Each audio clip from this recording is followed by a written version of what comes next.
Trent has done parts of training sessions with us, not session yesterday.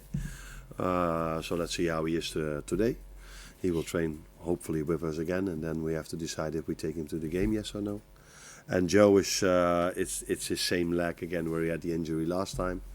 We are still assessing that, but he will definitely not be available tomorrow. Practice the same. How much of a concern is that? That's mostly a concern. Obviously, we weren't necessarily talking up the chance of the quadruple, but the chance of winning all 4 trophies has now gone. What impact does that have, if any impact at all? It should have impact because if you're working at a club like this, you should compete for every trophy. We've said this from the start, and then to go out in the second occasion. So we beat Everton Stanley, but to lose against Plymouth is of course not acceptable. And so as a team, and I think our fans as well are disappointed by that result. And now we have to show a different side of us tomorrow, because it wasn't only the result, the performance was far from what Liverpool standards are as well. Both Liverpool and Everton are tied on 41 Merseyside derby victories at Goodison Park. With that in mind as well, what consideration do you also have to give to it being the last ever Merseyside derby at Goodison Park?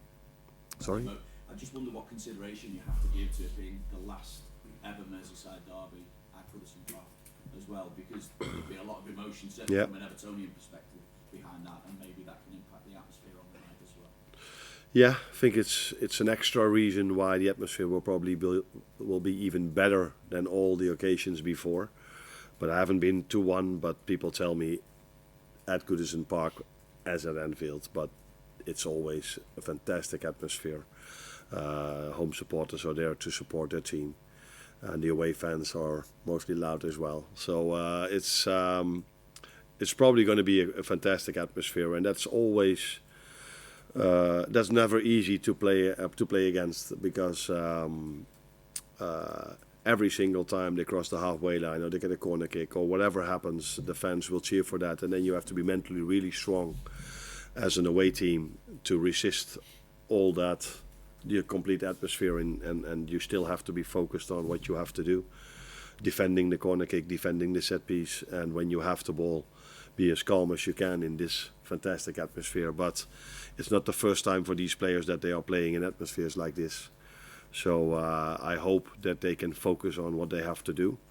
But it's not only tactical, you also have to stand up to those emotions. But because I've noticed that also in the Plymouth game, that the intensity of the tackles, how aggressive they were, that was a quality of their players, but it was definitely also because of the emotions in the stadium. So we have to be up for that. And I've seen the game of last season, for example, and I think we were quite ready, because after 10 minutes the referee blew his whistle 11 times and 10 times in favor of Everton. So the Liverpool players were ready to compete, but every time they touched him it was a free kick. So I assume our players are ready for another battle tomorrow, for the simple reason that they've been ready for the whole season, and many of them are experienced for this tie. Because of that atmosphere, how important is keeping a cool head in a situation like this for the players? Yeah, cool head, but not cool legs. So every time you play against a team that wants to fight with you, and that's almost every time we play against any opponent, but maybe this one even more, you have to be ready for that. So you have to run just as much, you have to be just as intense in tackles. Not going across the line, but be cool enough to play a good and firm tackle. And that's where it starts with. And then 9 out of 10 times, after 10, 15, 20 minutes, a game settles down a bit, and then you can start to think even more about playing football. But like I said, last season in the first 10 minutes there were 10 free kicks in favor of Everton, and I think you know what they did with these free kicks. They brought them in every single time. And it led in the end, I think, after 10, 15 minutes to their 1-0. So yeah, cool hat, but not cool legs.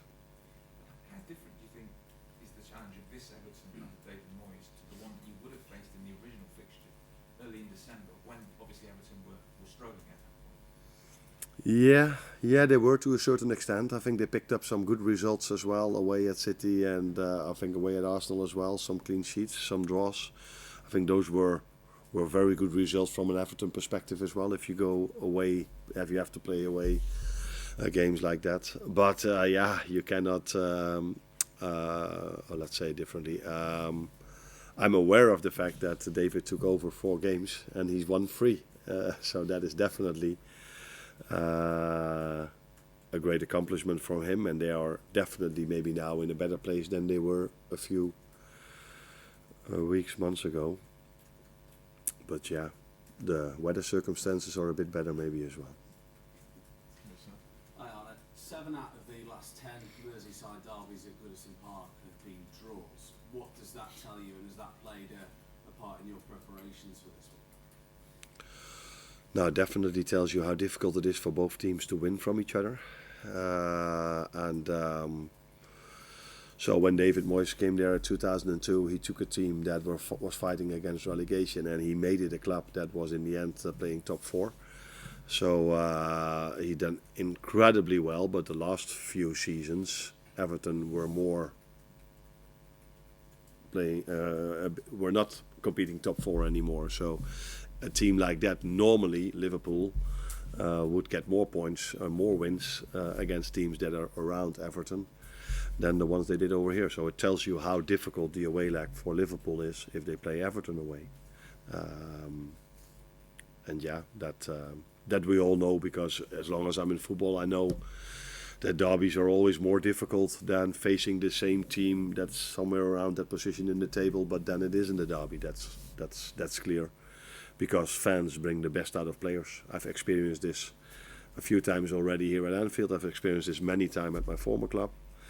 And I hope I'm not going to experience that tomorrow, but I think the fans will bring the best out of the Everton players tomorrow again. This is the first of 5 games in 15 days in the Premier League for you. Some really big, important games in there as well. Will this period here define your Premier League season? No, because this period, 5 games in 15 days, is what we've done for 7 months now. So every phase of the season is crucial if you play Premier League. This is the hardest league to win, because there are so many teams that can win this league, and there are so many teams that are able to win 10, 15 games in a row. So you cannot slow down, or you cannot have a few games that you are not on top of your game, because then all of a sudden another team catches you up. That's what the Premier League is. That's why it's such an exciting league and such a beautiful league to work in, and for the fans. That's why the whole world is looking at us.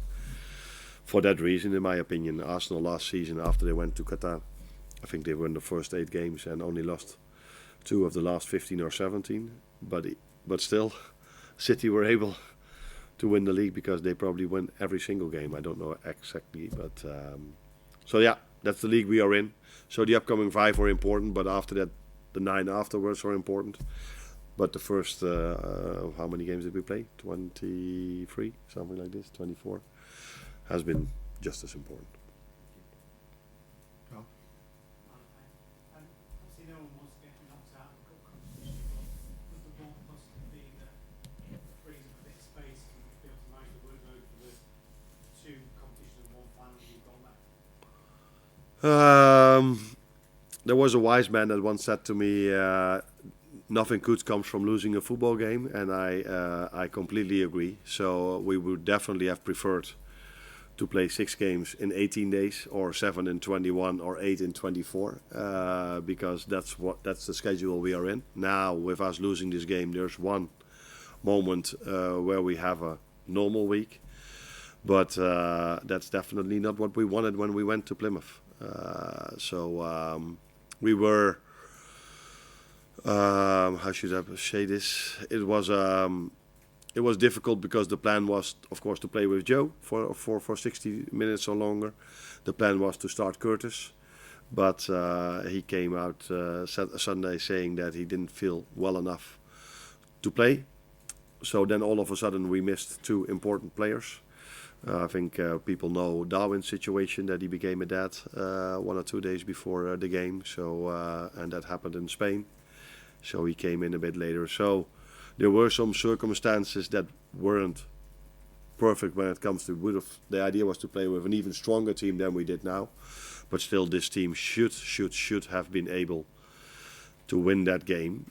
And the fact that we didn't, and we didn't against PSV as well, also tells us that these players definitely need these games to get the best out of them, because it's so difficult to get the best out of them if they hardly play any games. And that's why, again, it's disappointing that we don't have this extra game for them in 18 days. Hi, Arne. We've spoken a lot about fast starts over the course of the season, and we've seen Everton start really fast in the last two home games, 3-0 up at half time. If you look at the away games Liverpool haven't won this season, they've been behind at half time against Newcastle, Arsenal and Forest. So how important do you think that early period of the game is going to be when we're getting the result? I think 90 minutes of the game are very important, and in the first 10 minutes or first 15 minutes in an away game it's even more important not to go behind, because if you are a goal behind, then the fans are having even more emotions, and then they cheer for everything. If you kick a ball outside the stadium, they still cheer, but if you are 1-0 down and you do the same, they're all booing you. So it's definitely important in an away game not to go behind. The reasons why we drop points against the teams you just said is probably more because these teams have a lot of quality, and that for that reason we went a goal behind.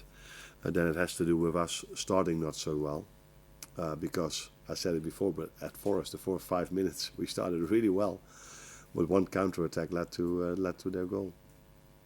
Yeah. So yes, it's important in a away game to control the emotions of the crowd, and the worst thing you can do is come a goal behind, because then the emotions will be there for as long as till the moment you have a 2-goal lead, but till then the emotions will be very positive for the home team. So yeah, that's why being focused and concentrated in a away game is even more important than in a home game.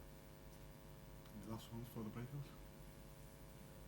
No, breakout next door. Thanks, Arne. You're welcome. It's okay.